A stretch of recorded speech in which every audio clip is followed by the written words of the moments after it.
あれ、付き合ってください。あなたのような方を待っていたの。よろしくね。Sid Kagano was just an ordinary boy with a hero's heart, until a fateful accident sent him to a world of magic. Now, with his vast knowledge of martial arts and training discipline, he rises as a power in the shadows, leading the members of Shadow Garden on a mission to stop the evil order of Diabolos and their diabolical plans. Will Sid become the hero he always looked up to, or will he fall to the dark side? Join him on a journey of discovery, power, and destiny in this thrilling tale of magic and mystery.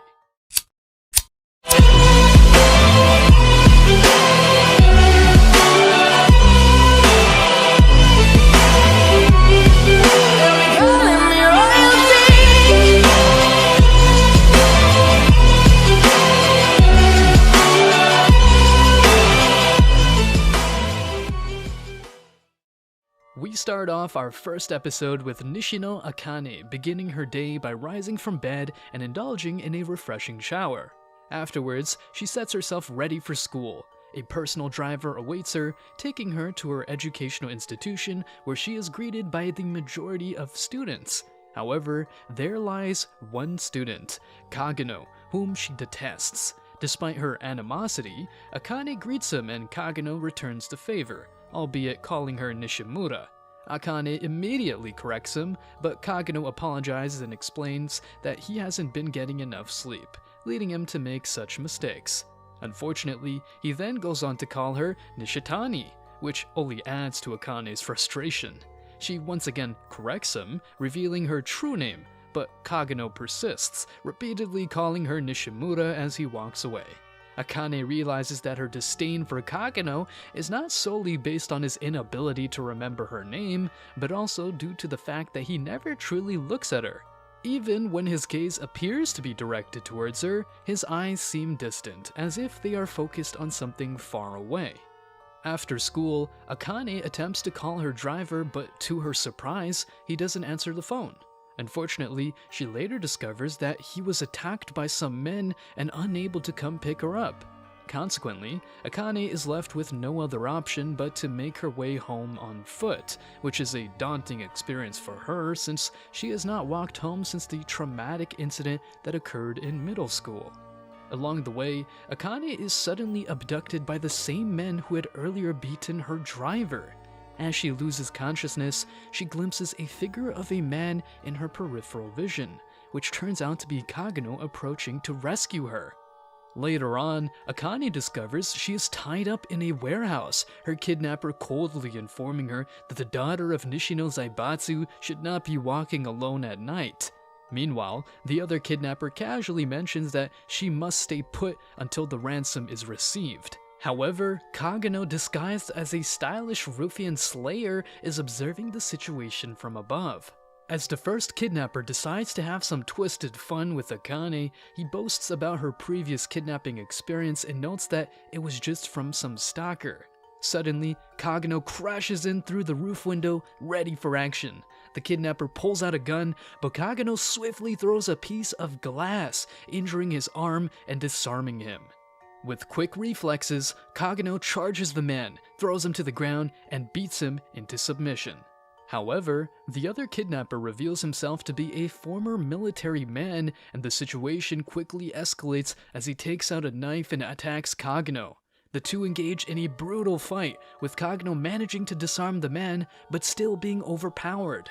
Realizing he needs to get serious, Kagano decides to showcase the potential he has found in crowbars. As he fought against bikers, the man soon realizes he is the notorious Balaclava Berserker, known for his crowbar fights against the bikers. Kagano explains that when the bikers started wearing helmets, he had to switch from using crowbars as tonfa to regular clubs. In the end, Kagano overpowers the man, breaking his leg and beating him into submission. He then frees Akane and warns her to be more careful in the future. After calling the police, Akane's father uses his connections to keep the case from going public. The next day, Akane arrives at school and sees Kagano. She greets him and he returns the greeting, calling her by name, Nishino. Akane is taken aback, realizing that Kageno actually remembered her name. This leads her to believe that he too might be hiding behind a mask. The next morning, the news reports that Minoru Kageno was hit by a truck and didn't survive. Akane is heartbroken as word of Kageno's tragic accident spreads. Kageno always dreamed of being a hero, dedicating his time to training and honing his martial arts skills. However, despite his efforts, he felt like a background character at school and realized that his physical abilities were limited. He desired to surpass these limitations, to become a hero who could overcome any obstacle. Thus, when he was hit by a truck and reincarnated into another world, he wanted to fully grasp this opportunity to grow stronger. In his new life, Kageno forms an organization equipped with his newfound magical powers. His goal is to operate from the shadows, showing the world the greatness of his team, the EMINENCE in Shadow. Kageno is determined to be the one to lead his team to victory, to become the hero he always dreamed of being. What a quick turn of events! Before we move on to episode 2, take a moment to answer the question of the day. What is your favorite isekai anime? Comment down below and have a chance to be shouted out. Now, back to the recap. After dying in a car accident, Minoru Kageno is reborn as the son of Baron Kageno, a powerful aristocrat living in the countryside. Quickly adapting to his new surroundings, Sid senses the presence of magic. The Kageno family specializes in creating dark knights, who can harness their abilities with the power of magic. They have high hopes for Claire, Sid's talented older sister. Despite his background as a secondary character, Sid leads a double life as a vigilante, hunting bandits with his slime sword and taking their wealth. One night, Sid discovers a caged creature, suffering from a magical overload. Intrigued, he takes the creature home and spends a month experimenting on it. Eventually, he manages to contain the magical energy, and the creature transforms into a young, beautiful elf. Sid puts on an act, telling her that he broke the curse put on her by the demon Diablos. He explains that the cult of Diablos is planning to revive the demon, and Sid works to stop them in the shadows. Introducing himself as Shadow, the Hunter of Shadows, he asks Alpha to join him in expanding their organization, Shadow Garden. With nothing left to lose, Alpha agrees and they set out to find more heroes' descendants and save the world from the threat of Diablos. Years pass and Sid is now 13. He practices with his sister Claire, but feigns weakness to keep her confidence high. When Claire departs for the Midgar Academy, she mysteriously vanishes. Sid learns from Beta that she's been kidnapped by the cult of Diablos, who believe she's a hero's descendant. With Alpha's help, they discover a secret hideout where Claire is being held by Viscount Grease. Despite her shackled state, Claire manages to break free and threatens to kill Grease if he harms her brother. However, Grease knocks her out just as intruders enter the hideout. The Seven Shadows effortlessly decimate Grease's men. Alpha announces that they are Shadow Garden, with the mission to eradicate the cult of Diablos. Grease is stunned that they know the name and its secrets and tries to attack Alpha, but she blocks his blows and injures him, saying she won't kill him until she gets answers.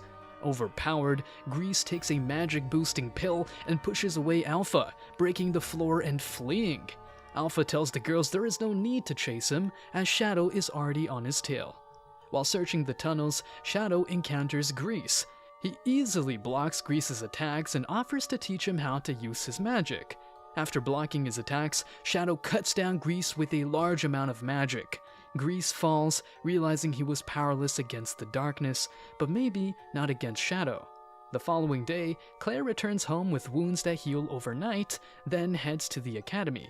Sid eagerly awaits his turn to attend the academy, but Alpha announces it's time for them to leave, leaving Sid stunned. At the start of episode 3, Alpha informs Sid that the cult of Diablos is a massive, worldwide organization that they must defeat. Although Sid feels this is just Alpha's way of saying that they want their freedom and to no longer play the fighting the cult game, they must split up to effectively battle the cult.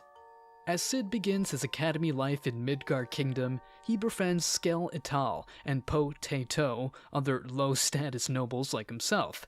Skell and Poe remind Sid that as he scored the lowest on a test, his penalty is to confess to the most popular girl in school and face rejection. Upon arriving at school, Sid sees Princess Alexia Midgar reject another confession. Excited for the opportunity, Sid nervously confesses to Alexia that evening, only to be stunned when she accepts, stating she was waiting for someone like him. Rumors of Sid's exceptional abilities spread fast, prompting students to question who he is and what makes him so special.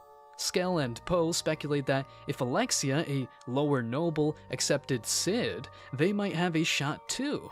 To their surprise, Alexia joins them for lunch in the lower nobility section. Sid tries to push her away by happily eating her excess food, but she reveals she's heard of his fencing skills and wants to practice with him. Despite being in the lowest section, Alexia uses her influence to get him into Section 1, where they train under advisor Xenon Griffey, the royal fencing instructor. During practice, Sid realizes Alexia's attacks are slow and lack magic, but her technique is solid. However, he finds it bland. After practice, Alexia confesses she hates her style as it feels like she's watching herself. Xenon informs them that their relationship won't change Alexia's betrothal, which is still a secret, causing Sid to understand the situation. After their conversation, Sid agrees to continue being Alexia's fake boyfriend. However, he is aware that the student body is focused on Alexia and not him, allowing him to be the background character. Despite this, Alexia continues to badmouth Xenon behind the scenes, but Sid chooses not to argue and simply agrees with her. Alexia explains that Xenon is too perfect and lacks flaws, which she finds suspicious. Sid also wonders why Alexia wants to end her engagement with Xenon, but decides not to ask too many questions, knowing that his role is simply to play along and not get involved in her problems. With a gold coin thrown by Alexia, Sid accepts the offer and continues with the act, hoping to maintain his low profile and keep his allowance for his own operation. でも僕のサポート当番って今はベータだよ。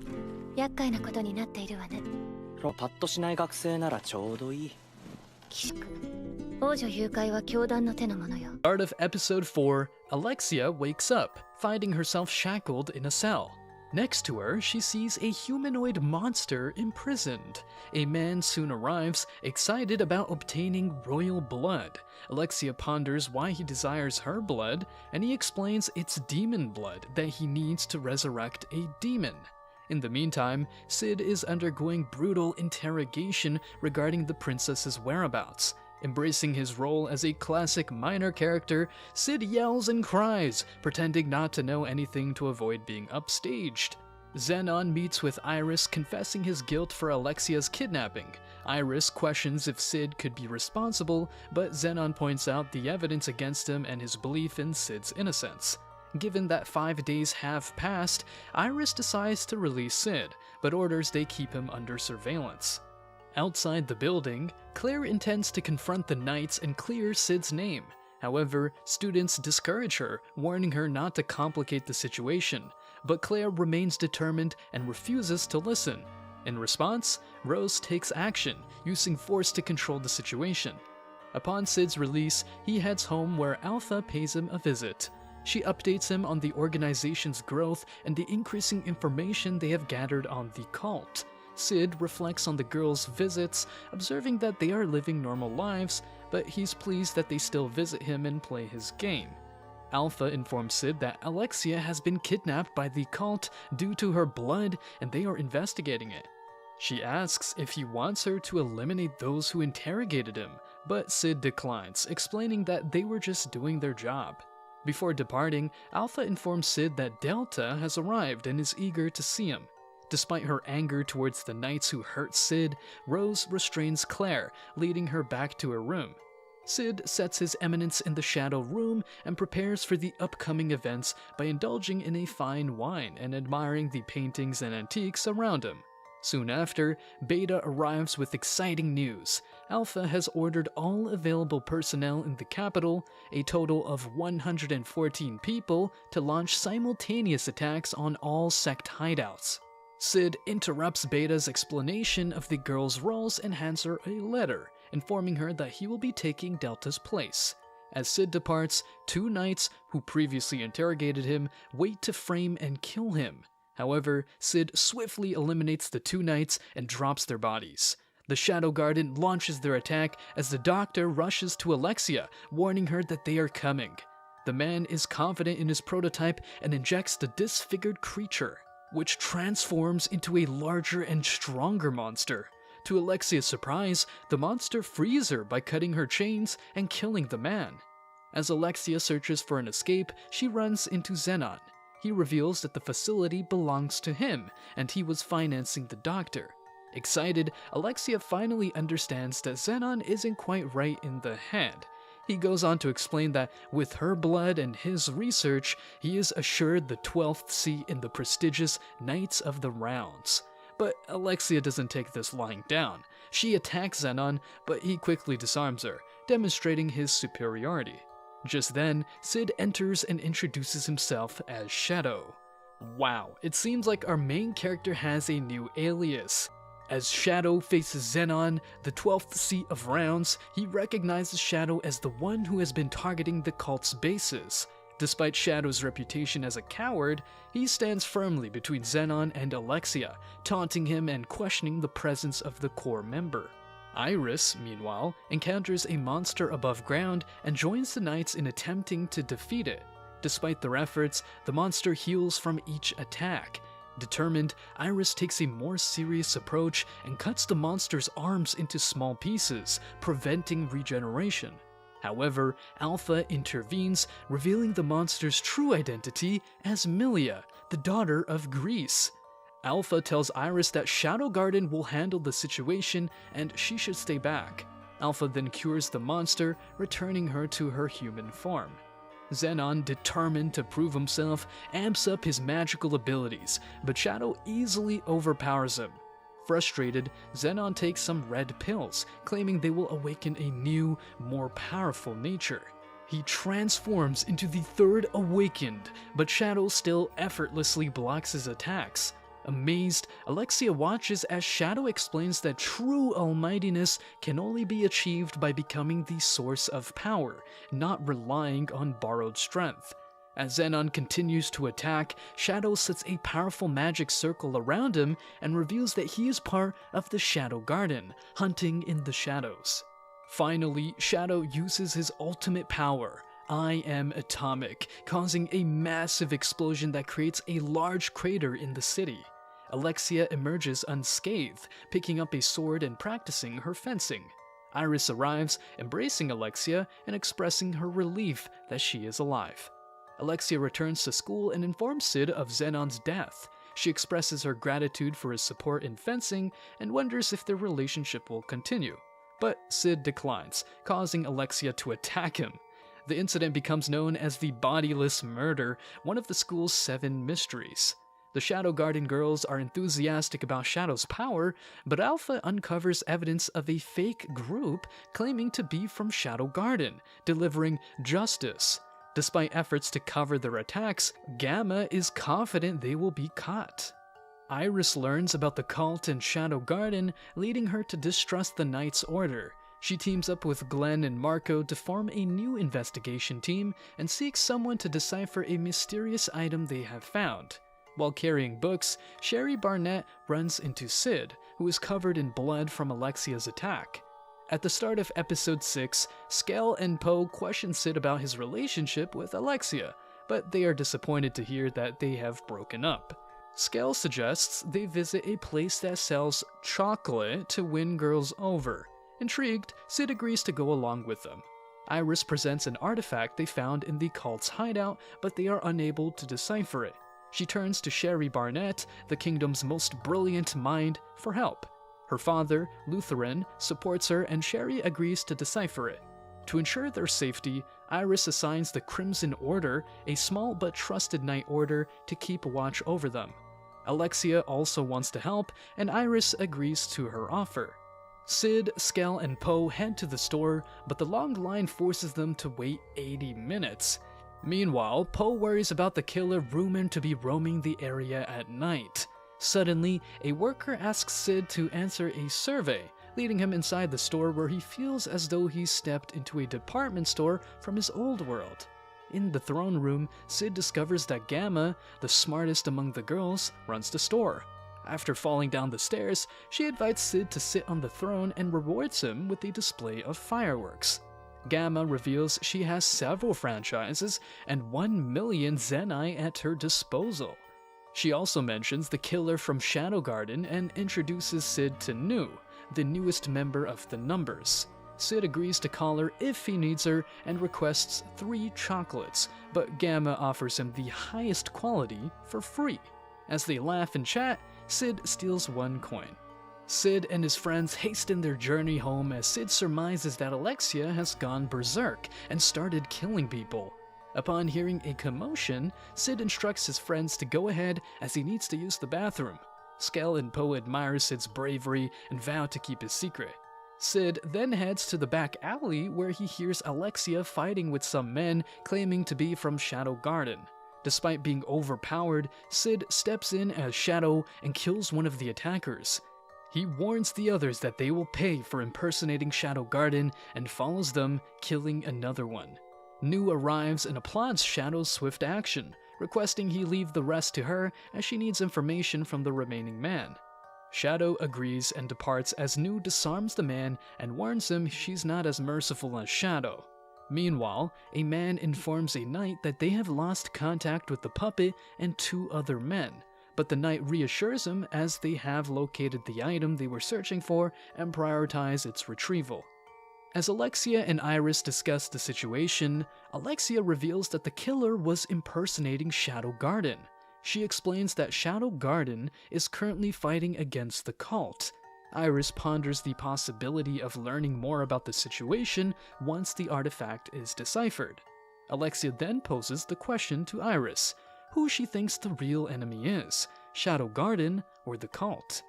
Iris declares that both are enemies and that she won't let either wreak havoc in the kingdom. The next day, on the train to school, rumors are circulating that Sid had an embarrassing incident. Skell and Poe, nervous and on the edge, ask Sid if he got the chocolate they had given him the day before. At school, Skell tries to give chocolate to an upper-class woman, but her fiancé catches him in the act. Poe declares that he won't make the same mistake and that he's researched the girl he plans on giving chocolate to. However, when he approaches her, she recognizes him as her stalker and starts shouting. Sid decides to end his background story by giving his chocolate to the first girl he sees. He ends up sitting next to Sherry and gives her the chocolate, quickly leaving the situation behind. Sherry instantly recognizes Sid from their previous encounter. Puzzled, she inspects the chocolate in her room. Her father walks in and identifies it as a popular treat. Sherry mentions that a boy gave it to her, and her father assumes it's a love gesture. He ponders what her response will be and emphasizes the importance of social skills along with education. He begins to cough, but reassures her that he's been feeling better and is grateful for having such a loving daughter. Sherry, in turn, expresses her gratitude for being adopted by him. What a wholesome way to end episode 6. 奪われた魔力が戻ったわけでもない。たとえ私が倒れたと。美しき剣を振るう者よ。 At the start of episode 7, Sherry thinks of what her father told her about love at first sight. She finally decides to try the chocolate Sid gifted her and finds it to be sweet. Nu disguises as a student and informs Sid of a powerful brainwashing affecting the man they caught. She also reveals the presence of a named first child in the royal capital. Despite Nu's explanation, Sid is preoccupied with thoughts of Skell signing him up for a fencing tournament. At the tournament, Sid fakes his defeat to Student Council President Rose Oriana by coughing fake blood and showing a secret technique. Despite his fake loss, Sid is determined to continue the fight and show off his remaining techniques. However, the judge intervenes and declares the fight over, announcing Oriana as the winner. Sid protests but is carried out as he lost too much blood. After the fight, Sid is approached by Sherry, who expresses her admiration for his impressive skills. She offers him cookies as a token of appreciation and suggests they start as friends. Sid accepts, but is unsure about her intentions. Her father joins them for a small talk, but Sid leaves early, citing his injuries as an excuse. Sherry, consumed by thoughts of Sid, decides to visit him. She confides in Alexia, who reveals that she and Sid were never actually dating, but just pretending for certain reasons. Upon learning this, Sherry is overjoyed and leaves in high spirits. However, Alexia is left frustrated. 5 days pass and Sid returns to school, sensing a shift in the air as classmates seem friendlier. Oriana arrives, announcing the student council election. At the same moment, a masked member of the cult initiates their plan by creating a barrier around the school. But only Sid detects it. As Alexia rejoins the school, she discovers the closed gate and a dead guard. Magic becomes inaccessible to Sid, and Oriana, as men claiming to be from Shadow Garden, storm the room and reveal their takeover of the academy. However, their magic abilities prove far stronger as they easily break Oriana's sword. As they threaten Rose Oriana's life, Sid sacrifices himself, pushing her out of harm's way and taking the fatal blow. He falls to the ground, covered in blood. What will our protagonist do now? With newfound determination, Rose begins to question her beliefs about love and sacrifice. She ponders why Sid would give his life for her and concludes that it must be love that drove him. In the meantime, the terrorists round up all the students and move them to the auditorium. As Rose is lost in her thoughts, Sid suddenly stirs and begins hitting his chest. He revives himself through a secret technique where he stops his heart for 10 minutes, but maintains regular blood flow to his brain. Although his magic is still blocked, he can use it by narrowing it down to threads. Rex enters Sherry's room, revealing that he is from Shadow Garden or Shadow Guardian, and his mission is to retrieve an artifact. As he sets his sights on the artifact in Sherry's hands, Glenn steps in and prevents Rex from attacking her. Impressed by Glenn's strength without magic, Rex explains that it's easy when his opponent is weaker. Meanwhile, Glenn and Marco keep the terrorists occupied, allowing Sherry to escape. As Sid surveys the terrorists' movements, he grows excited. Despite his frustration at their inefficiency, he decides to take matters into his own hands. At night, he stealthily eliminates several terrorists and notices a young woman running frantically. Recognizing her as Sherry, he saves her from capture and escorts her to her father's room. Along the way, Sherry explains the purpose of the artifact, the Eye of Avarice. This powerful object absorbs and stores magic, potentially releasing all stored energy in a dangerous explosion. Sherry intends to use a secondary artifact to control and safely store the Eye's energy. However, she needs tools from her room to do so.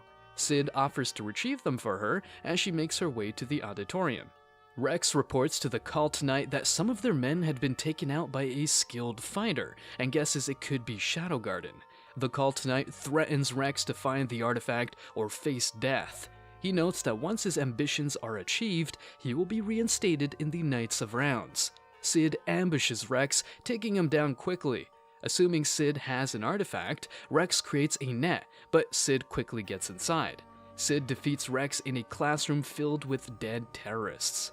Nu finds the dead bodies of Glenn and Marco, but Marco is alive but unconscious. Sid arrives, looking for Sherry's tool to fine-tune an artifact. Nu explains that Shadow Garden has infiltrated the academy, but they can't use magic yet.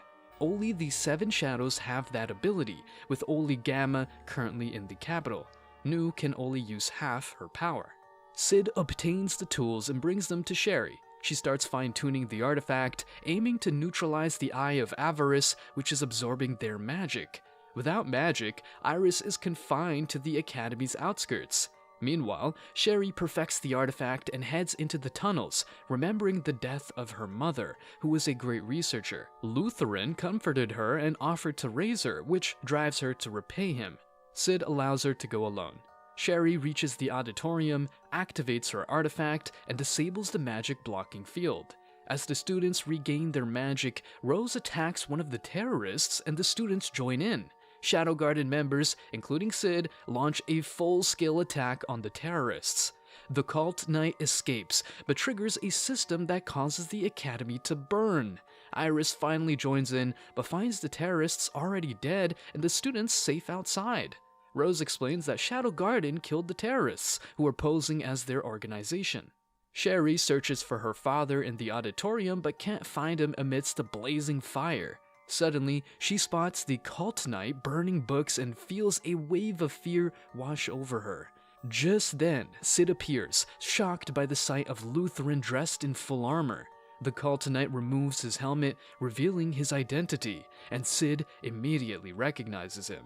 Sid questions Lutheran's actions, and he explains that he once reached the peak of the sword-fighting world, but eventually fell ill.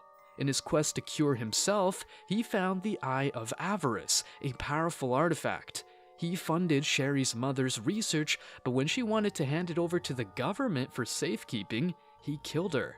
Sherry, who remains unaware of his crime, continued her mother's research. Shadow arrives and defeats Lutheran with ease. Sid confronts him about using Sherry for his own selfish gain, and he confirms it. The two of them engage in a fierce battle, but Sid ultimately gets cut by Lutheran and falls through a window. Shadow steps in and is not impressed by Lutheran's newfound strength from the Eye of Avarice. Lutheran explains that he has made sure the Shadow Garden will be blamed for the chaos, but Shadow finds this amusing, stating that his organization is not bound by good or evil and will continue on its path. Shadow disarms Lutheran and proceeds to stab his limbs, reminding him of the way he killed Sherry's mother.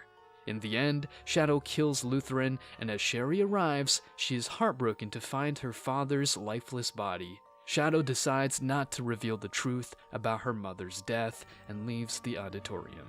Shadow is labeled as an enemy to the kingdom and is wanted for mass murder, kidnapping, arson, and robbery.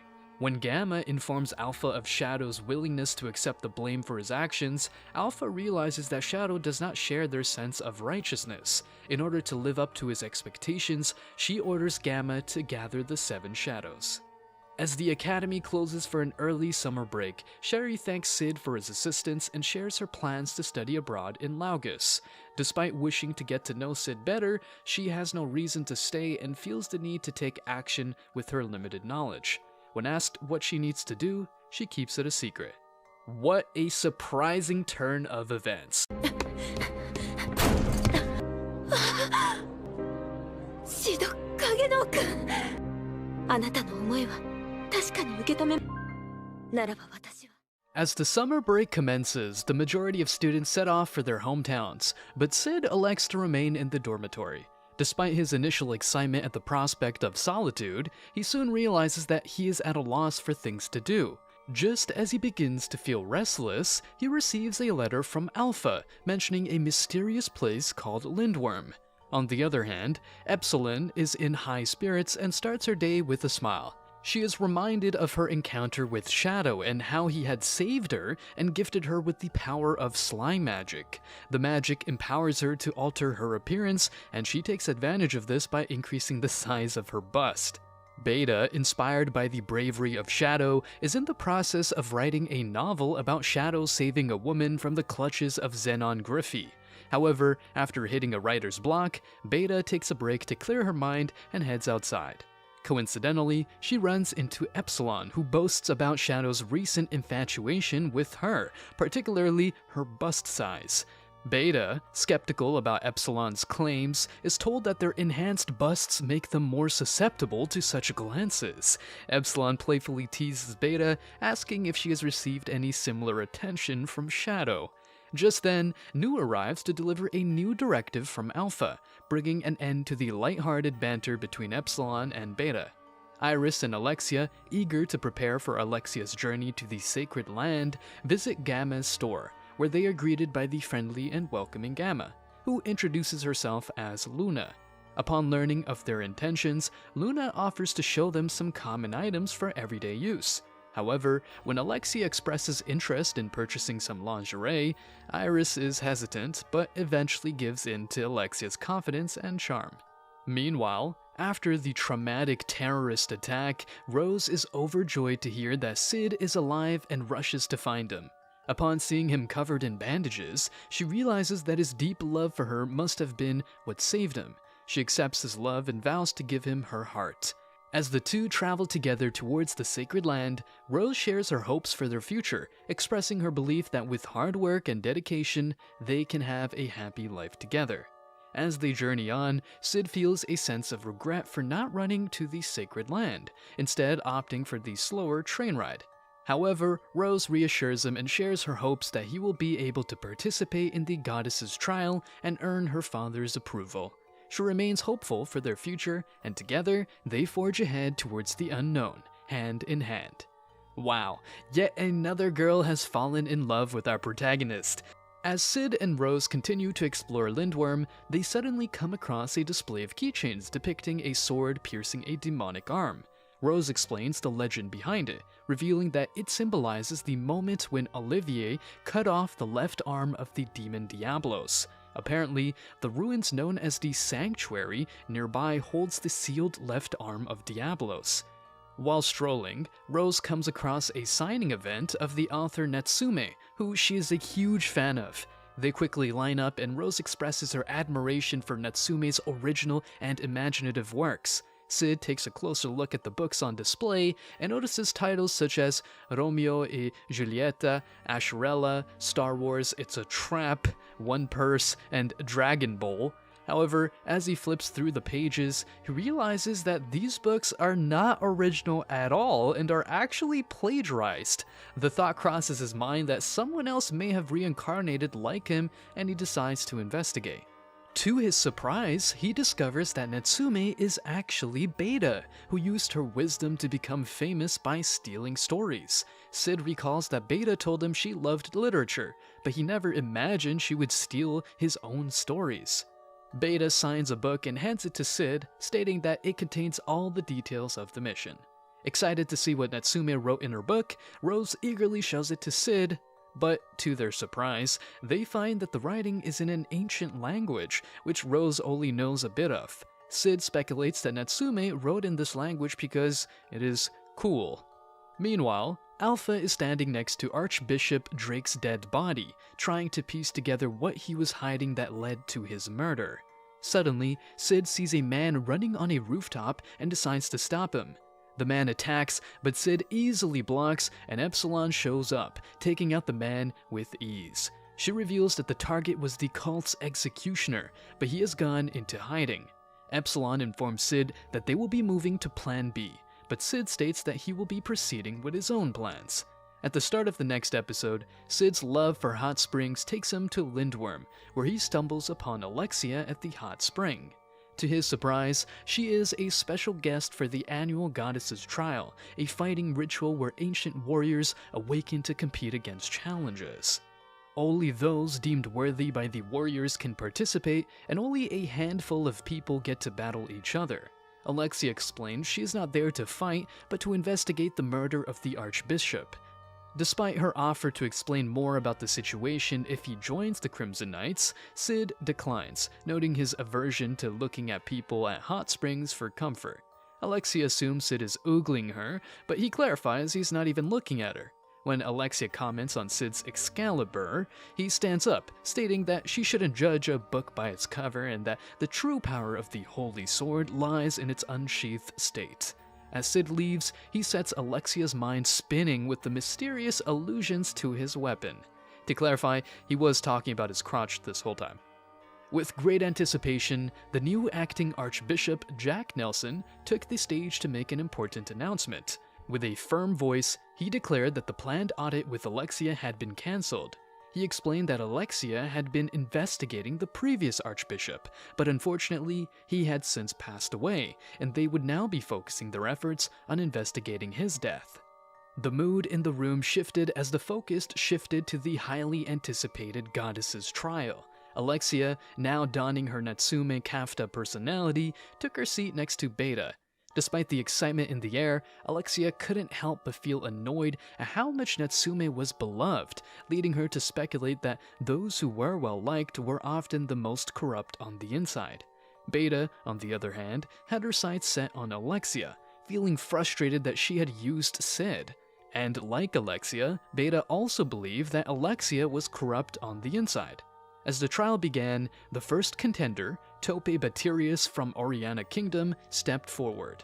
Two audience members behind Sid whispered to each other, explaining the rules of the trial. If a warrior was summoned, they couldn't leave the barrier around the arena until one of them was defeated. With a large fee to participate and the possibility of getting killed, the reward for winning was a commemorative medal, which would easily grant entry into any Knight Order in the world. Tope issued his challenge, but to no avail, as no warriors came forward to face him. The same was the case for Nex Tinline from Midgar Knight Order. Sid, meanwhile, was eager to show off his skills with Shadow. His eagerness sparked curiosity among the audience, who wondered just who he was. However, like Tope and Nex, Still Ain't Happenin' from Laugus Vigilante Corps was unable to summon anyone to face him. Despite the valiant efforts of the contenders, the trial was off to a disappointing start, with no warrior stepping forward to accept their challenges. Soon, it is Sid's turn. As Sid, aka Shadow, enters the arena, he is faced with a dilemma. On one hand, if he reveals his true strength, the ancient warriors may match it, exposing his true power. On the other hand, if he refuses to participate, he risks getting expelled from Midgar Academy for Dark Knights. But Sid is a clever one. He chooses a third option and uses a light distraction to jump into the arena as Shadow. Sid soon realizes that his opponent is the infamous Witch of Calamity, Aurora. Jack, Beta, and Alexia all have different opinions on Aurora, with Jack warning that she is the most powerful witch in history, while Alexia believes that Shadow's powers must have reached her level to summon her. The battle between Shadow and Aurora begins, and it's clear from the start that they are both relishing the fight. At first, Shadow is merely observing and dodging Aurora's attacks, but he soon realizes that she is holding back and defeats her with a single slash, wishing he could have fought her at full strength. As the battle ends, Shadow leaves, shocking everyone with his victory. The barrier breaks and a magic door appears in the middle of the arena, marking the end of the trial. As Sid ponders over his success, he suddenly notices a magical door appearing right beside him. Initially, he tries to move away from it, but as the door follows him, he realizes that he won't be able to escape its presence. Finally, resigning himself to the fact, Sid decides to venture into the door.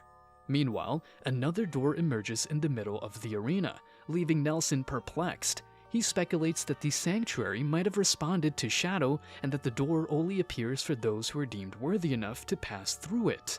Nelson promptly issues orders to evacuate the citizens and cancel the trial. He tries to convince Alexia and Rose to leave the area, but Alpha from the Shadow Garden intervenes and asks them to remain still until the door is closed. Alpha then steps into the door, leading the way. As Epsilon has defeated Nelson's guards, she declares that she will be accompanying them inside the gate. However, Nelson refuses and calls upon Venom, his guard, to eliminate Epsilon. Venom attempts to strike her with his sword, but Epsilon deftly dodges the attack.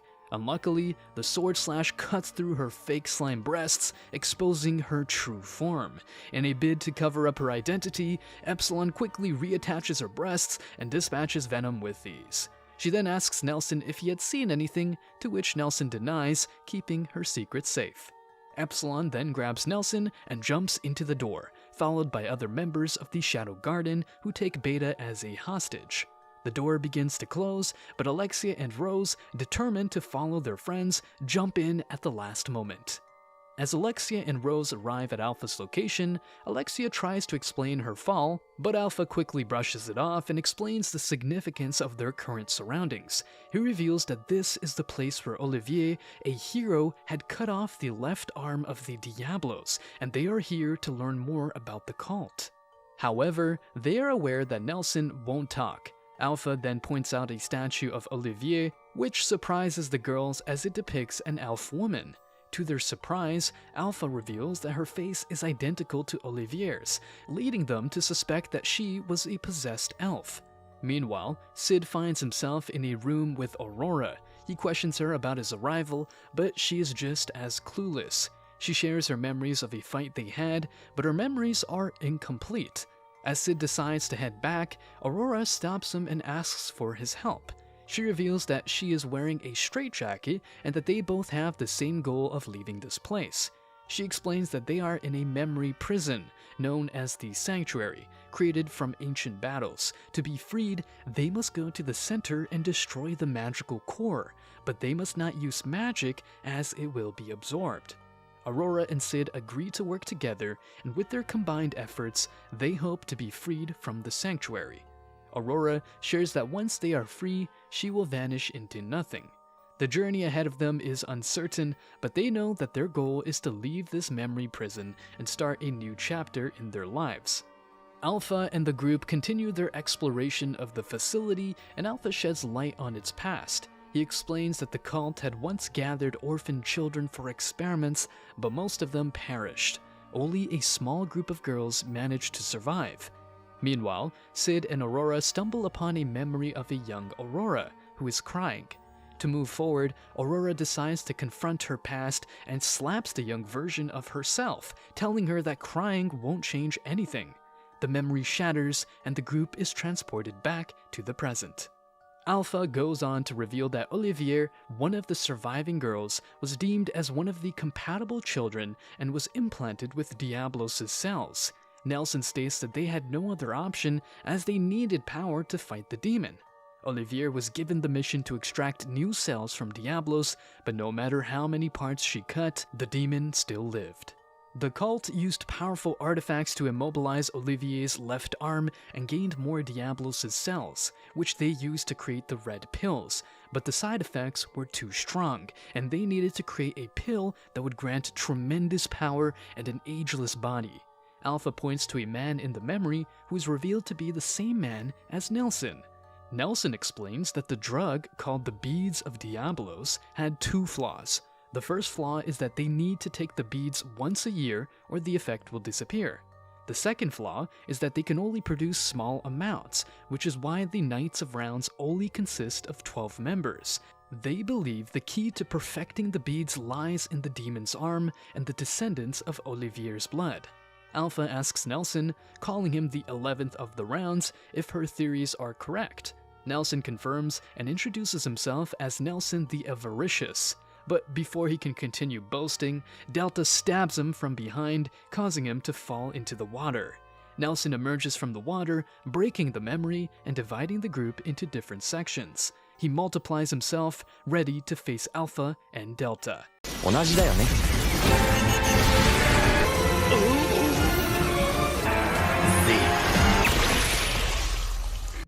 Atomic.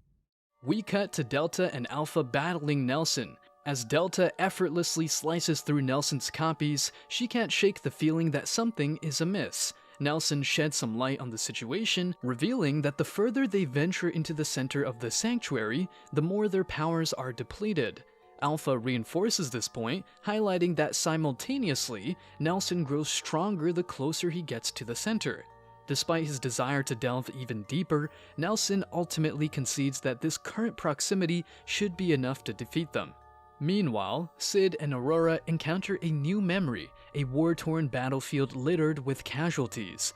They find young Aurora, who is once again in tears, as she tries to grab Sid's sword with the intention of ending the memory by killing herself. Just as she's about to strike, however, the dead return to life and start attacking them. Aurora explains that the sanctuary is rejecting them. Sid ponders what would happen if Aurora were to die, and she surmises that she would simply return to the first room where they met. As the Epsilon group stumbles upon an enemy, they come across a sick individual who, as Epsilon passes through, mysteriously disappears. Epsilon deduces that this must have been a memory that materialized in response to their presence. They stumble upon an archive filled with information about the possessed and realize that they could have fallen victim to the same fate if they hadn't met Shadow. Ita, drawing on knowledge from Shadow, has created Polaroid cameras and they take pictures of the information they've discovered. As Sid and Aurora sit down, Sid muses on the fact that the Chosen One must be a direct descendant. Meanwhile, Delta continues to obliterate Nelson, who is in shock at her power. Alexia, watching the fight, ponders if Delta is really working with Shadow. She notes that Delta's fighting style is nothing like Shadow's sophisticated techniques, as Delta defeats another wave of Nelson's copies. The memory breaks, and Nelson is left stunned by her abilities. Alpha and Epsilon join the fray, and Alpha explains that they have completed their investigation and are now ready to leave. Nelson is shocked that they are retreating, but Alpha calmly explains that their goal was to cut off the source of power, and they have now learned the Sanctuary's defenses. With this information, Alpha promises that they will return again. As Sid and Aurora sit, Aurora ponders the sword in front of the door and explains that it is written on it that it can cut the chains. Sid attempts to pull it out, but realizes that he is not the chosen one. Aurora then reads a sign that states the holy sword can only be drawn by direct descendants. She is surprised that Sid was able to decipher the magical inscription so quickly. Sid explains that he is well versed in all standard formulas and has memorized countless magical scripts. With no other option to open the door, the two sit and wait. As Alpha and the rest depart, Nelson's thoughts are consumed by what he should say to the group. He considers explaining his motives for luring them to the sanctuary with the intention of exposing their identities and using Alpha's blood to perfect the beads. Suddenly, a notification flashes on his screen, alerting him to someone's presence in the sanctuary center. Sid turns to Aurora and asks if she wants to disappear, but Aurora explains that once the core is destroyed, she will be freed from this eternal prison of memories. Sid reassures her that things will soon work out, anticipating the arrival of the protagonist, who he believes will be able to extract the sword. However, to Sid's surprise, Nelson makes an appearance, leading him to wonder if this is one of those scenarios where the antagonist tries to stop the protagonist. But then he spots Olivier, who has the same face as Alpha, and he knows that things are about to get ugly. Nelson orders Olivier to attack, and Sid steps forward to face her. Despite her formidable strength, Sid manages to block her attacks, but he is eventually sent flying and his sword is shattered. Nelson can't comprehend why Sid is still smiling, but Sid realizes that he indeed is. The fight continues with Olivier injuring Sid, who notes that the battle is tedious without conversation and that she has no heart to answer his questions. Nelson orders Olivier to finish Sid off, but Aurora jumps in and pleads for him to stop. She knows that no human can defeat Olivier, but she thanks Sid for giving her new memories. Nelson offers to spare Sid's life if Aurora agrees to help him, but Sid interrupts, declaring that he doesn't need anyone's help and that they shouldn't assume he will lose. Frustrated, Nelson orders Olivier to kill Sid, and she jumps in and stabs him. But to everyone's shock, Sid opens his right eye, revealing that he had planned this all along. He got them, and the outcome of the battle has taken a dramatic turn. Wow, what an epic fight! As Olivier unsheathed her sword and lunged forward, Sid was ready. With lightning-fast reflexes, he grabbed her arm and sank his teeth into her neck, tearing it open in a brutal display of power. Nelson watched in awe, wondering how Sid was still alive after being stabbed. Sid explained to Nelson that if you protect your vital organs and arteries, it's relatively easy to survive a stabbing, but Nelson was still stunned, amazing that a mere kid without any magic could defeat Olivier. He quickly realized, however, that she was just a copy. With a flick of his wrist, Nelson summoned countless copies of Olivier, each one eager to take down Sid. But Sid was ready for the challenge. He opened his right eye and with a burst of magic, he defeated them all. Nelson was astounded, unable to believe that Sid was using magic. Sid explained that he had simply tempered with the magic until it was too solid to be absorbed. It had taken him some time, but it was something simple. Despite his newfound knowledge, Nelson ordered the Olivier copies to kill Sid. The battle was intense, with Sid fighting off the copies with everything he had. But as his wounds continued to bleed, he knew that the playtime was over. He decided to take out all the copies at once and began casting his ultimate spell, I Am the All-Range Atomic. Just as Sid was about to finish his spell, one of the Oliviers snuck up behind him and stabbed him in the heart. But even this was not enough to stop him. Unfazed, Sid finished his spell, unleashing an explosion of magic that obliterated all the Oliviers, along with the chained door and everything else. Aurora was shocked by the sheer amount of magic that Sid possessed. It was clear that this was a power not to be underestimated. As Sid wakes up with Aurora by his side, he is shocked to see her still there, especially after being stabbed in the heart. However, he explains that he used magic to move his heart to the other side, which surprises Aurora even more. But then, she begins to fade away and confesses that she was the one who called Sid there. She admits that she lied about many things, but Sid is still fine with it, as he has grown fond of her. Aurora reveals that for a long time she wanted to disappear and forget everything, but now she has a memory she doesn't want to forget, and she thanks Sid for that. In turn, Sid also expresses his gratitude, stating that he had a good time too. As she disappears completely, she leaves Sid with instructions on what to do if he ever meets the real her. Meanwhile, Alexia, Rose, and Natsume come together to assess the aftermath of Sid's spell. Feeling frustrated with her own weakness, Alexia expresses her desire to start an organization with Rose and Natsume to gather information and decide on their next steps. Both Rose and Natsume agree, and although they have no concrete plan, they form a team. Epsilon reports to Alpha about the destruction of the sanctuary and the disappearance of the Holy Sword and the magical core. Alpha comments that this was the simplest and most effective solution, and he congratulates Shadow. Epsilon also reveals that Beta is working with Alexia and may be infiltrating her inner circle. Epsilon wonders if she should report this to Shadow, but Alpha assures her that he already knows everything. Meanwhile, a man tries to convince Gamma to buy a prime property in Madlid and open her shopping center there. Gamma isn't sure at first, but as one of her employees tells her that they have found petroleum, Gamma decides to buy every property in that street and explains she wants to redevelop the city and make it the greatest in the Vegalta Empire. Meanwhile, Alpha and the rest guess that Delta is still in the Sacred Land, but decide to leave her alone as they believe she will return home when she gets cold. Alpha recalls a previous experience with Sid, and she explains that they need to start training the girls as they will be facing the cult and need to enhance their individual strengths. Alpha receives news that the Royal Chancellor Perv Asshat will be visiting the royal capital of Midgar. Alexia explains to Iris that the Archbishop is part of the cult. To keep the sanctuary a secret, they need a big organization, and Alexia wants to investigate the divine teachings.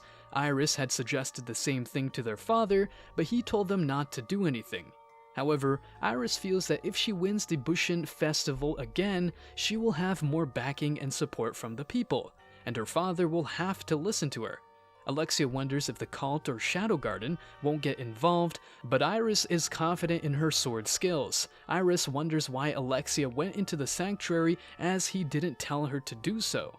Alexia then acts a bit dumb and excuses himself and leaves.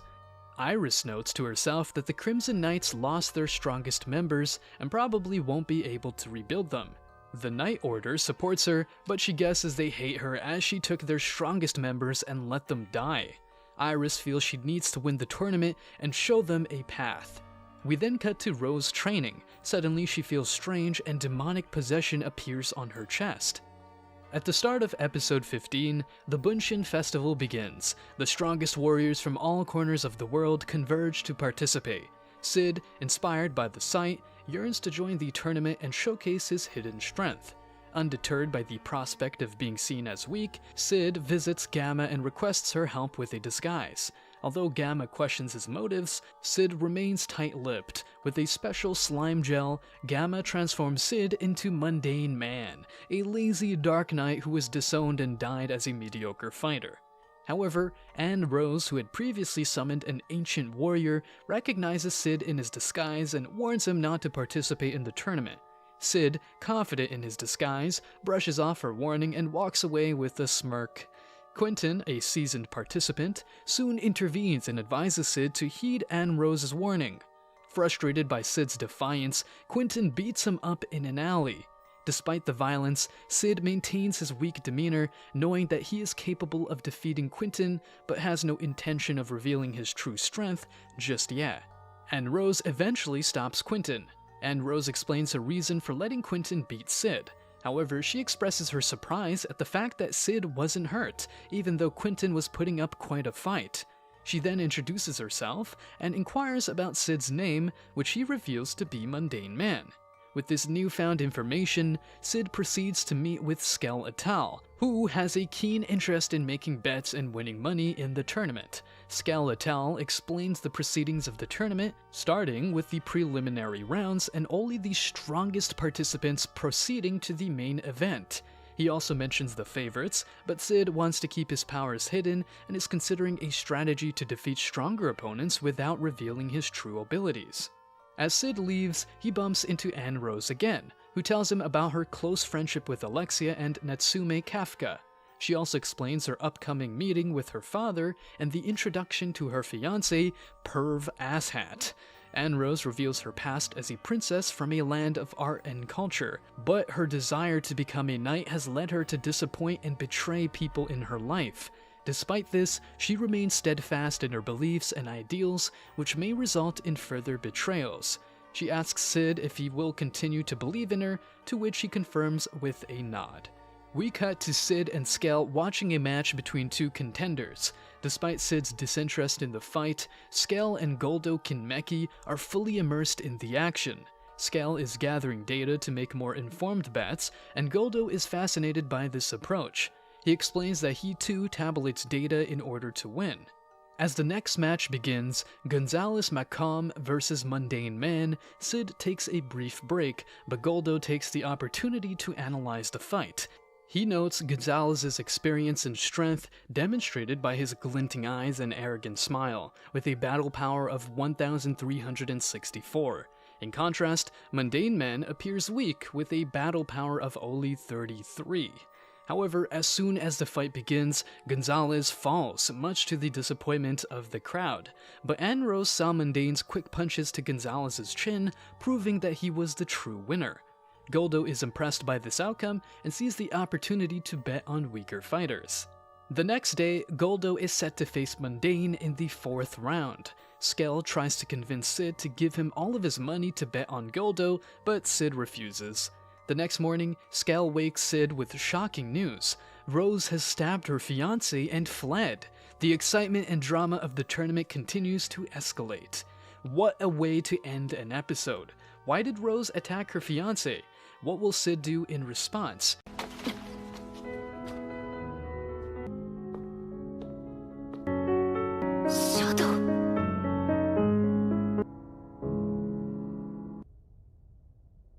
At the start of episode 16, we cut to Alexia and Beta discussing Rose's situation. Despite the Oriana Kingdom's request for independence, Alexia is determined to speak with Rose directly to gather as much information as possible. Meanwhile, Beta begins to gather his own intelligence, determined to find out what happened to Rose. In the meantime, Alexia decides to seek the advice of her sister, hoping she may have some insight into the matter. However, Beta is aware that Alexia's sister may also provide more information on Perv Asshat, which could potentially keep her occupied and prevent her from getting into any trouble. Meanwhile, Beta receives news that Rose has made her way through the sewers and into the underground ruins. This news only heightens their urgency to find her before the Oriana Kingdom does. On the other hand, Sid is grappling with his own troubles. As the Eminence of Shadow, he is faced with the dilemma of what to do next. During a break in the tournament fights, he is approached by Beatrix, who is searching for her sister's daughter. When Sid denies any knowledge of her whereabouts, Beatrix draws her sword and threatens to kill him. Sid is able to deflect the attack, but he is left shaken by the encounter. Beatrix apologizes for her actions, acknowledging that she had underestimated Sid's strength. Quentin, upon seeing Anne Rose, immediately assumes that she has come to watch Mundane Man's fight, just like the day before. Intrigued by her thoughts on his previous match, he approaches her and inquires about what she thinks of it. Anne Rose replies that she believes Mundane's opponent tripped and lost, but Quentin isn't so sure. Despite not being able to see anything himself, he is confident that Anne Rose can explain it. Anne Rose, however, explains that she wasn't able to see everything as the opponent's movements were too fast for her to follow. She did see Mundane's right hand moving, but the subsequent events were just too quick for her to keep up. Quentin then speculates that Mundane used some sort of artifact, but Anne Rose can't rule out the possibility that he didn't break any rules. The two are sure that the upcoming fight between Mundane and Golden Kinmeki will reveal the truth. Rose informs Quentin that Goldo has never lost a fight and only forfeits against opponents who could potentially defeat him. He is known as the Unbeaten, but prefers to be called the Ever Victorious. As the fight between Mundane and Goldo begins, Quentin realizes that Rose's observation means that either Goldo couldn't see Mundane's true strength or Mundane was cheating. The fight starts with Goldo rushing at Mundane, swinging his sword, but Mundane effortlessly cracks his neck and dodges the attack. Quentin is amazed by what he sees, but can't understand what happened, and Rose explains that Mundane managed to dodge the attack by cracking his neck. Quentin finds it hard to believe, but Rose wonders if it's not just a coincidence. Goldo, feeling humiliated, decides to get serious and creates a golden dragon using his magical powers. But to everyone's surprise, Mundane simply sneezes and blows away both the dragon and Goldo, effectively defeating him. And Rose notes that Goldo was stronger than she expected, and if he fought more often against stronger knights, he could have become quite good. Quentin is left wondering what Mundane did, and Rose explains that she thinks he sneezed, and in that moment, his sword also swung down, defeating Goldo. Quentin finds it hard to believe, but decides to leave and says that if Mundane continues to win, he will eventually face him and show him what he's made of. And Rose, inspired by Mundane's movements, starts cracking her neck and sneezing, wondering if she can move like him. Despite Perv Asshat's lack of concern for increased security measures, Iris firmly presents the security plan for the Bushin Festival. Perv, however, brushes off the plan and boasts about his good appearance, which was exaggerated by the news. He speculates that Midgar's concern is due to the recent kidnapping of Alexia and reveals his intention to personally search for her, just as Iris did. Meanwhile, Mundane's sudden and impressive victory over Quentin has left many onlookers in disbelief and questioning the safety of betting on him in the future. Undeterred, Mundane advances to the main tournament, where he is set to face Rose. As Mundane and Rose face off in the tunnel, Rose acknowledges Mundane's strength, but warns him that she has seen all of his moves. Mundane responds with a confident smile, removing one of his armor plates and revealing its immense weight. He explains that the armor was holding him back and that it's time for the real fight to begin. Rose, however, is not intimidated and reminds Mundane not to assume victory. She demonstrates her own strength by cracking her neck, causing Mundane to step back in surprise. With a hint of curiosity, Mundane moves past Rose, wondering what she had been trying to prove. Meanwhile, we cut to Rose running down a tunnel and fighting off her pursuers. As Sid contemplates his strategy for the arena, Skell suddenly bursts into his room, armed with a plan to strike it rich. He presents Sid with a tantalizing offer. A reward awaits whoever can turn in Rose or provide information on her whereabouts. Skell urges Sid to join forces with him and hunt down Rose, eager to cash in on the bounty. However, as Sid contemplates Skell's proposal, he spots his sister approaching and decides to keep his distance. With a quick escape through the window, Sid joins Skell on the streets, eager to pursue the promise of wealth. While strolling through the city, the sounds of a piano catch Sid's ear, and he can't help but admire the skilled player. Memories of his previous life flood back as he recalls how he was forced to learn the instrument. Though he would have preferred to focus on his training to become Eminence in Shadow, however, over time, Sid came to appreciate the beauty of piano playing. As he recognizes the melody, Sid begins to question if it belongs in this world. Driven by curiosity, he decides to seek out the source of the music, suspecting it might be another reincarnated soul like himself. To his surprise, he discovers that the pianist is none other than Epsilon, who has leveraged the knowledge Sid imparted to her to become a famous composer. After her performance, Sid approaches her and compliments her on playing Moonlight Sonata. Epsilon confides that it's her favorite piece from all the music he taught her. Sid realizes with a jolt that Epsilon has plagiarized all the music he shared with her and has reaped rewards and gained powerful connections as a result. When Sid inquires about Rose's whereabouts, Epsilon reveals that Beta is already on the case, and she has heard rumors that Rose is hiding in the tunnels beneath the royal capital. Sid thanks Epsilon and makes his exit, but as he glances back at the piano, a smile creeps onto his face. However, as Beta and Alexia delve deeper into the tunnels, they encounter a series of twists and turns. With each step, they are met with the growing realization that the cult's reach is far-reaching, and their hold on Oriana is stronger than anyone could have imagined. Beta, who has been working closely with Iris, mentions that they have uncovered some crucial information. Apparently, Perv Asshat has been communicating with the cult leaders and is acting as a mole within the kingdom.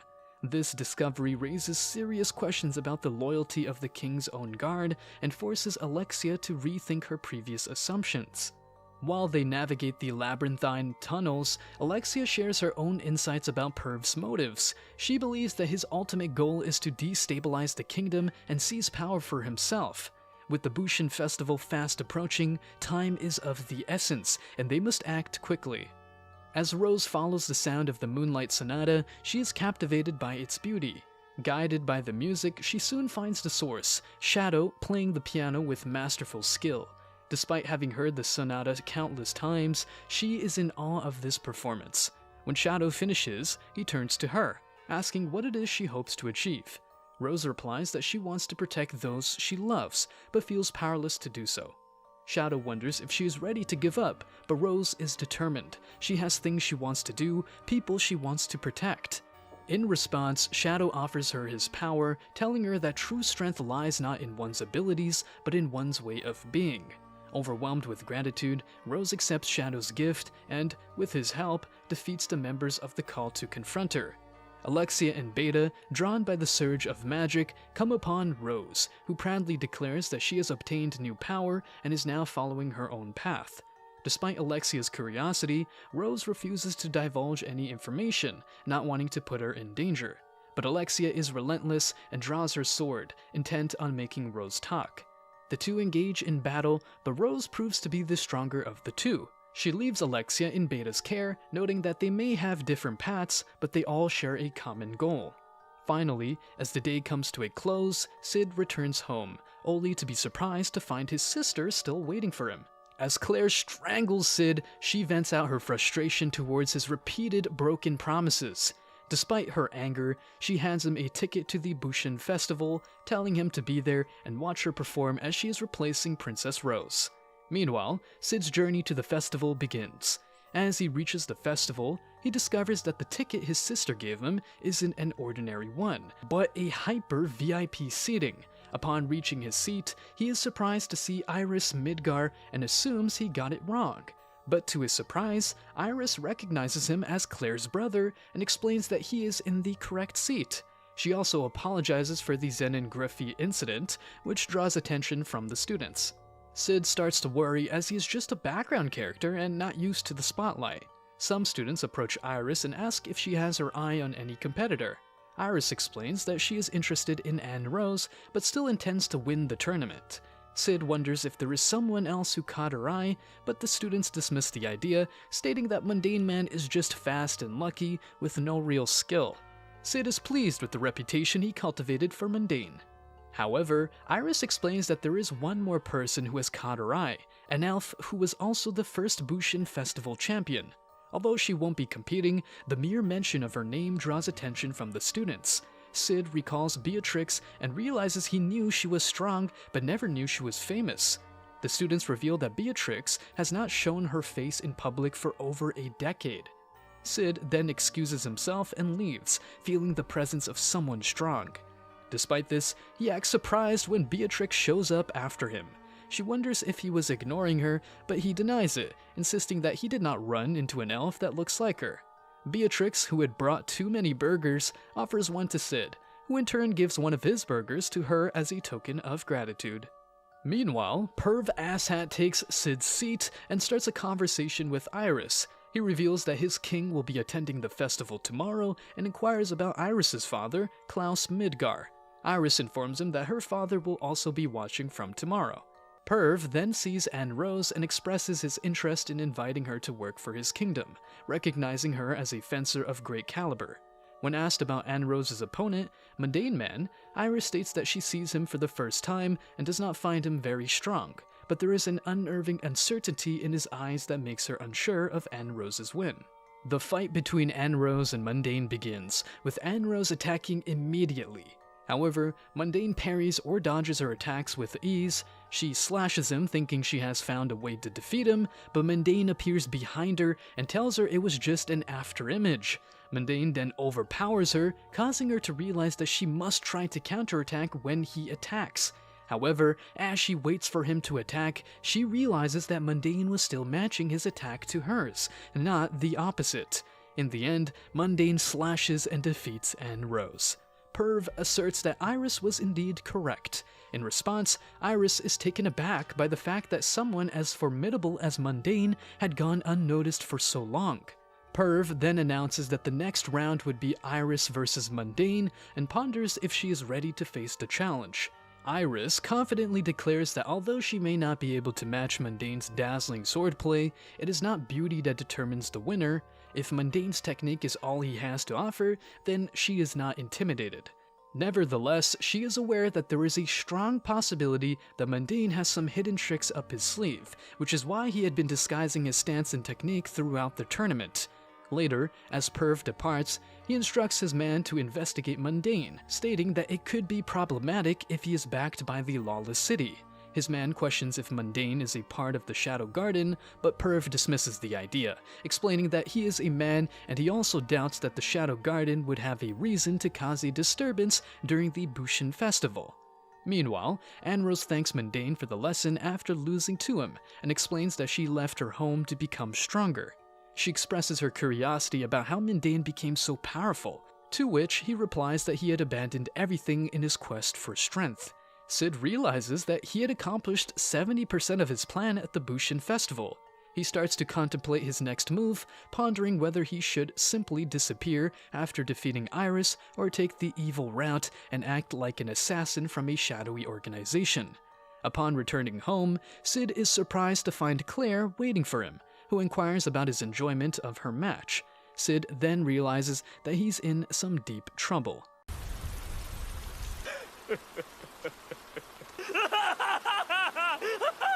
どこへ誰が Iris focuses on her sword practice, reminiscing about her journey from being a young girl who won her first battle to the skilled warrior she is today.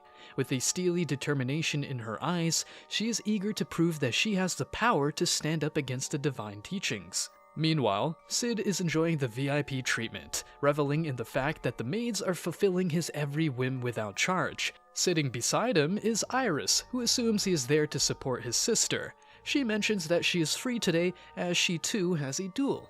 Noticing that Sid is sipping on a cup of coffee, Iris comments that she likes the aroma but isn't fond of bitter flavors. Sid offers a valuable piece of advice, saying that with the addition of milk and sugar, every type of coffee tastes the same.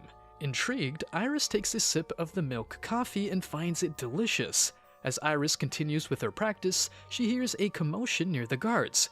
It turns out to be none other than Beatrix, who is stopped with a sword in her hand. Iris recognizes her and explains that she invited Beatrix. The crowd swarms around Beatrix, excited to see her. Beatrix takes the opportunity to ask if anyone has seen her niece, but unfortunately, no one has. The topic then shifts to the competitors, and Beatrix surprises everyone by revealing that Sid has caught her eye. The revelation causes a stir among the spectators, as Sid is not considered to be an outstanding fighter. Some even question Beatrix's skills. All in all, Iris and Sid's interactions, Beatrix's arrival, and the subsequent conversations among the crowd have created an atmosphere of excitement and intrigue, leaving the spectators wondering what's in store for the upcoming duels. Perv Asshat is up to his old tricks again, drugging King Oriana with a concoction that leaves him smelling like a sweet bouquet. But Perv is not pleased with this side effect and orders his men to mask the scent with a heavy perfume. He's convinced that Rose will come to rescue her father, but he's also scheming to use her as a test subject for the cult's experimentation. If Rose fails to appear, Perv plans to use King Oriana as a pawn to trigger a war between kingdoms, leading to the destruction of Oriana and his inevitable downfall. But Perv's plan is not foolproof. As he worries about Mundane Man and his potential to foil his scheme, he also frets about the mysterious Shadow Garden and their possible allegiance with Rose. As Perv takes his seat in the VIP section, Beatrix, the war goddess, calls him out for his stench. Perv is furious and orders her taken away, but Iris intervenes and reveals her identity. Perv recognizes her as a possible candidate for the hero's blood and realizes he needs to tread carefully. As the matches continue, Claire emerges victorious and Iris prepares to face Mundane Man. But things take a dangerous turn when Iris loses her focus and finds herself in Mundane's striking range. Meanwhile, Rose approaches the VIP seating only to be confronted by dead cult members and a group of Shadow Garden members who encourage her to complete her mission. Iris continues to feel a sense of dread wash over her as Mundane relentlessly attacks her, causing her to feel like she's losing limbs. She notices his eyes and the way he shifts his gravity center, and realizes it's all due to his own incredible strength rather than any sort of artifact. As the crowd begins to grow disappointed in Iris, she becomes fed up and launches an attack of her own, only to discover that Mundane was merely manipulating her into thinking he had his sword drawn. In the end, he overpowers her and places his sword at her throat, causing her to wonder what went wrong. Meanwhile, Perv is left in a state of shock after watching Iris lose so easily, and Beatrix decides she wants to step up to fight Mundane. However, Rose suddenly appears and apologizes to her father for her past transgressions, and the king graciously forgives her. Perv is taken aback by the king's actions, but Rose takes things a step further by jumping at him and using her blade to take his life. As Perv's last moments come to an end, he tells Rose he loves her, leaving her to contemplate what she has just done. Mundane then takes it upon himself to reveal his true identity to the group, causing Rose to realize that he is the stylish bandit slayer from her past. She recalls how Sid had saved her from the bandits when she was younger, inspiring her to become a fencer herself. Despite the odds stacked against her, Rose is determined to continue fighting, prompting Beatrix to take on Shadow in an effort to stop her. But with Perv on the run and Shadow's true identity now out in the open, it seems like the battle is far from over. How will the people react now that Sid is revealed to be the wanted terrorist Shadow? As Mundane Man slips into the VIP setting, Iris catches a glimpse of his true appearance, and her eyes widen in surprise as she realizes it's none other than Shadow. Meanwhile, King Midgar receives some distressing news that the battle between Shadow and Beatrix could spill out of the stadium. Alarmed, he inquires about Perv's whereabouts and learns that the wily character is heading towards the outskirts on a carriage, possibly making a beeline for Oriana Kingdom. But that's not all. The king is also informed that Oriana's king body is in good hands and being taken care of. He advises his men to go through Marquess Grant when returning the body to the kingdom, warning them that the darkness that has lurked since ancient times has taken a deeper hue. As the intense battle between Shadow and Beatrix rages on, Iris steps onto the scene, brandishing a sword artifact. With graceful movements, Shadow outmaneuvers Beatrix, who is left scrambling to block his lightning-fast attacks. Seizing the moment, Iris boldly announces her intention to join the fray. She draws her weapon, revealing an intricate mithril blade etched with ancient runes, which surprises Shadow. Iris is not one to be underestimated, though. With a flick of her wrist, she sets the blade ablaze, transforming it into a massive fire sword. Shadow scoffs, remarking that it's more suited to a festive celebration, but the fiery sword quickly proves its worth. Beatrix and Iris team up to engage Shadow in a fierce battle, each determined to emerge victorious. Their fight wages on as the city serves as their battleground. With every move, Shadow and his opponents exchange strikes and blocks. Using 2 crowbars as his weapons, Shadow fends off both Iris and Beatrix, proving the power of even the most ordinary tools. Despite their best efforts, the trio ends up atop a train, with Shadow warning them to be cautious of their footing. Meanwhile, Rose escapes the stadium, uncertain of her next move. Just as she contemplates her next steps, Alpha appears, presenting Rose with a choice: continue fighting alone or join Shadow Garden. As Rose inquires about the possibility of saving Oriana Kingdom, Alpha explains that she cannot provide assistance at this time. If Rose desires to save her kingdom, she must first prove herself. With determination in her heart, Rose decides to join Shadow Garden. The battle intensifies as Shadow proves to be a worthy opponent. Beatrix finds herself questioning if they have crossed paths before, to which Shadow replies that he only remembers those who have given him a challenge. Taking advantage of his magic, Shadow manipulates the water and uses it to his advantage. But as the fight goes on, Beatrix manages to break his crowbar, giving her a glimmer of hope. However, Shadow proves to be a formidable opponent in both sword skill and physical strength. Iris vows to immobilize Shadow even if it costs her life.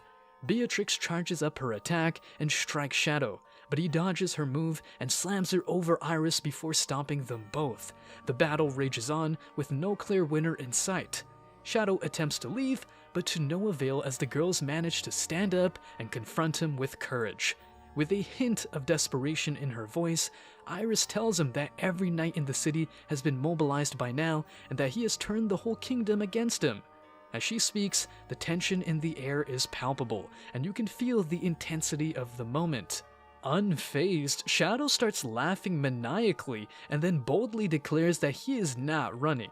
He activates his power and covers most of the city with it, leaving the girls in awe of his abilities. The power he wields is immense, and you can't help but feel the dread that they must be experiencing. With a sudden burst of energy, Shadow begins to cast his I Am Atomic attack. The girls can feel the heat emanating from him, and it sends chills down their spines.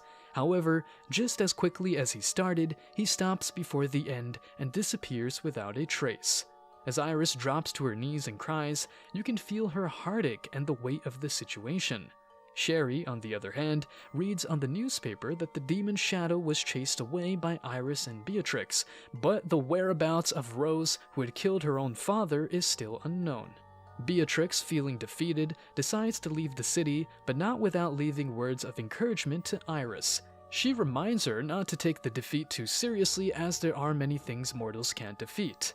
Meanwhile, Beta realizes that Shadow's attack was a ploy to keep them occupied and out of Oriana Kingdom.